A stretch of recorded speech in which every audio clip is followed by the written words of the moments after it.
Beginner కాబట్టి మీకు చాలా పెయిన్ వస్తుంది, మీరు తట్టుకోలేనంత పెయిన్ వస్తుంది. సో ఆ టైంలో మీరు వర్కౌట్ ఏదైతే ఉందిగా మీకు నాకు చేసే వర్కౌట్ కరెక్టా కాదని ఎట్లా తెలుస్తుంది అంటే, అదే మీరు షోల్డర్ వర్కౌట్ చేస్తూ మీకు బ్యాక్ పెయిన్ వచ్చింది అనుకో, అది కంప్లీట్ రాంగ్. చూసే వాళ్ళు డెఫినెట్లీ లైక్ సబ్స్క్రైబ్ చేయడం మాత్రం మర్చిపోకండి.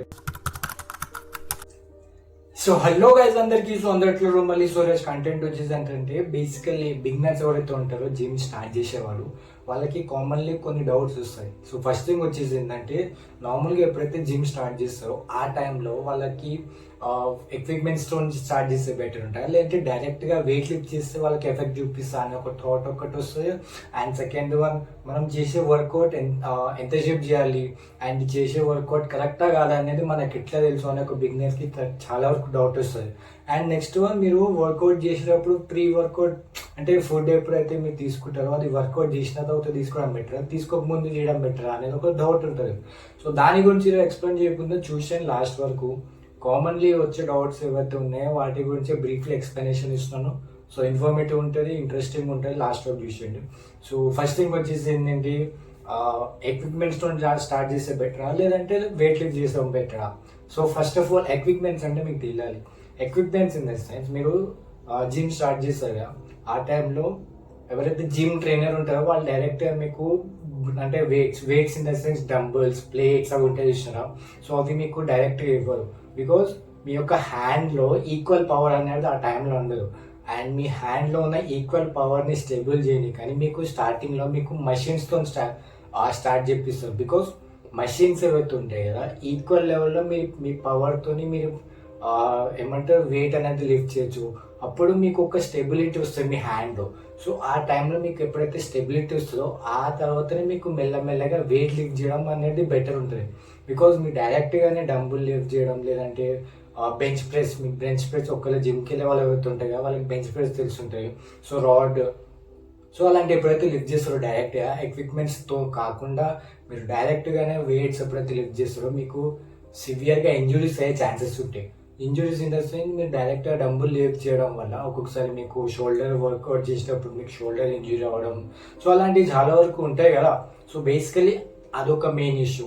సో నెక్స్ట్ వన్ వచ్చేసి, మీ యొక్క బాడీలో ఉన్న ఈక్వల్ లెవెల్ ఆఫ్ ఎనర్జీ మీరు పెట్టలేరు. బికాజ్ మీరు ఎప్పుడైతే మెషిన్స్తోనే మీరు వర్కౌట్ చేస్తారో మీ యొక్క ఎనర్జీ అనేది ఈక్వల్గా పంపప్ అవుతుంది. బట్ మీరు మెషిన్స్తో కాకుండా డైరెక్ట్గా మీరు డంబుల్లో అంటే మీరు వెయిట్ లిఫ్టింగ్ ఎప్పుడైతే చేస్తారో ఆ టైంలో మీ బాడీలో ఉన్న ఈక్వల్ ఎనర్జీ అనేది కాంట్రాక్ట్ అవ్వదు. సో అది మీ సెకండ్ మెయిన్ ఇష్యూ. సో నేను చెప్పేది సజెషన్ ఏంటంటే, నార్మల్గా మీరు మెషిన్స్తోనే ఒక 1 month కూడా అవసరం లేదు, ఒక 2-3 weeks మీరు కంటిన్యూస్గా మీరు ఎప్పుడైతే ఫాలో అప్ చేస్తారో అప్పుడు మీ బాడీలో ఉన్న ఈక్వల్ ఎనర్జీ అనేది వస్తుంది. అప్పుడే మీరు డంబుల్ లేదా వెయిట్ లిఫ్టింగ్ చేయడం వల్ల మీకు ఒక అంత ఏమంటే ఇంజురీస్ అయ్యే ఛాన్సెస్ తక్కువ ఉంటాయి. మీకు ఒక నాలెడ్జ్ వస్తుంది ఏ వెయిట్ అనేది మన బాడీకి సూటబుల్ అవుతుంది. సో అదొక మెయిన్ రీజన్ అనమాట. సో సెకండ్ వన్ వచ్చేసి, మనం చేసే వర్కౌట్ కరెక్టా కాదా, ఎంతసేపు చేయాలి. సో ఇది అంటే నార్మల్గా ఏంటంటే, మీరు వర్కౌట్ ఎవరైతే బిగినర్స్ ఉంటాయి కదా వాళ్ళకి స్టార్టింగ్ కాబట్టి కొత్త ఉంటుంది. సో కొత్తలోనే మీరు మొత్తం చేసేద్దాం అనుకుంటే అది కంప్లీట్ వేస్ట్. బికాస్ మీరు చేసే వర్కౌట్ మీ ఈచ్ అండ్ ఎవ్రీ మజిల్కి పంపప్ ఇస్తుంది. అండ్ బిగినర్ కాబట్టి మీకు చాలా పెయిన్ వస్తుంది, మీరు తట్టుకోలేనంత పెయిన్ వస్తుంది. సో ఆ టైంలో మీరు వర్కౌట్ ఏదైతే ఉందిగా మీకు ఒక 1/2 hour చేసినా మీ బాడీకి చాలా ఎక్కువ అయిపోతుంది. బికాజ్ మీకు అంత నాలెడ్జ్ లేదు కదా, అండ్ మీ బాడీ కూడా తట్టుకోలేదు అంతగానం pain, pressure.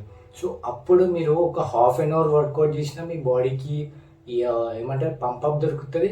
And basically pain కూడా ఎక్కువ వస్తుంది, తట్టుకోలేనంత పెయిన్. సో నార్మల్గా 30 minutes కంటే ఎక్కువ చేయకండి, 30 to 45 minutes అదే ఎక్కువ అయిపోతుంది బిగినర్కి. బికాజ్ మీరు ఎక్కువ ప్రెషర్ ఇవ్వకండి స్టార్టింగ్లో మీ మజిల్కి, అప్పుడు ఎక్కువ బ్రేక్ అవ్వడం వల్ల మీకు లెవెల్ని కూడా రాదు నెక్స్ట్ డే. సో అదే ఒక main issue. So next one వచ్చేసి, ఇప్పుడు ఎంత షేప్ చేయాలి, 30 to 45 minutes. నాకు చేసే వర్కౌట్ కరెక్టా కాదని ఎట్లా తెలుస్తుంది అంటే, మీరు ఎప్పుడైతే సరే ఫర్ ఎగ్జాంపుల్ మీరు చెస్ట్ వర్కౌట్ చేస్తారు bench press. So bench press అంటే ఇప్పుడు నార్మల్గా రాడ్తో చేస్తుంది అనుకో, మీరు చేసే వర్కౌట్ కరెక్టా కాదని తెలియాలంటే మీరు చేసే వర్కౌట్ చెస్ట్ కాబట్టి మీకు ఆడ పెయిన్ అనేది వస్తుంది.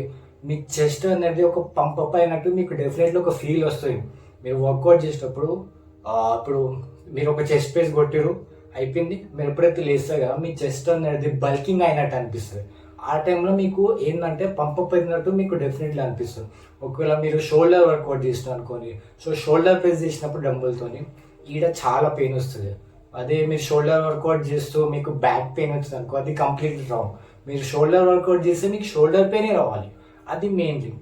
సో నెక్స్ట్ వన్ వచ్చేసి థర్డ్ వన్, వర్కౌట్ చేయడం అంటే వర్కౌట్ చేసిన తర్వాత తినడం బెటరా లేదంటే చేయక ముందు తీసుకోవడం బెటరా ఫుడ్, అది మెయిన్లీ.